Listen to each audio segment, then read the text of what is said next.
U.S. Navy aircraft carrier USS Reagan enters South China Sea. U.S. aircraft carrier group led by the USS Ronald Reagan has entered the South China Sea as part of a routine mission, the U.S. Navy said, at a time of rising tensions between Washington and Beijing, which claims most of the disputed waterway. The carrier is being accompanied by the guided missile cruiser USS Shiloh and the guided missile destroyer USS Halsey, the U.S. Navy said on Tuesday. China frequently objects to U.S. military missions in the South China Sea, saying they do not help promote peace or stability, and the latest mission comes after China condemned a group of seven, G7, nations for a statement criticizing Beijing over a range of issues.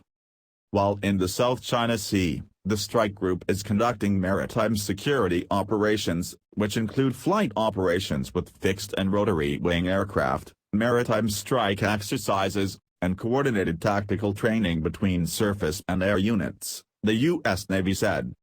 Carrier operations in the South China Sea are part of the U.S. Navy's routine presence in the Indo-Pacific. China has ramped up its military presence in the South China Sea in recent years, including building artificial islands and air bases, where it has installed missile systems and other equipment. The South China Sea has become one of many flashpoints in the testy relationship between China and the U.S., with Washington rejecting what it calls unlawful territorial claims by Beijing in the resource-rich waters, which are also claimed by Taiwan, the Philippines, Vietnam, Brunei, and Malaysia. In a show of force against Chinese claims, U.S. warships have passed through the South China Sea with increasing frequency in recent years, invoking freedom of navigation rights.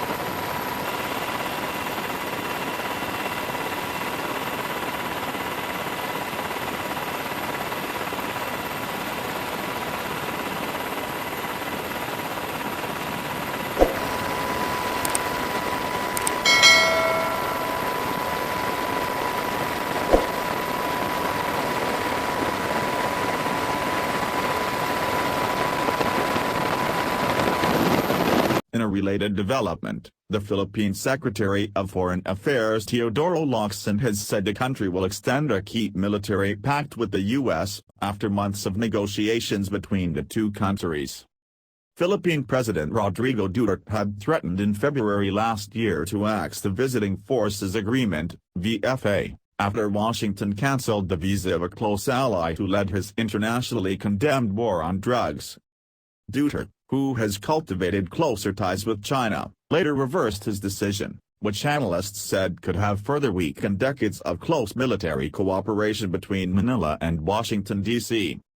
It is the third time Duterte has extended the deal, which provides the legal framework for joint military exercises with the U.S. The president conveyed to us his decision to extend the suspension of the abrogation of the Visiting Forces Agreement by another 6 months while he studies and both sides further addresses concerns regarding particular aspects of the agreement, Locsin said. A Foreign Affairs spokeswoman said the department was waiting for details from Duterte's office on the specific areas of concern.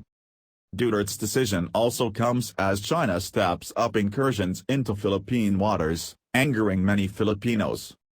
The Philippines and the U.S. held scaled-down joint drills in April after last year's war games were cancelled due to the COVID-19 pandemic.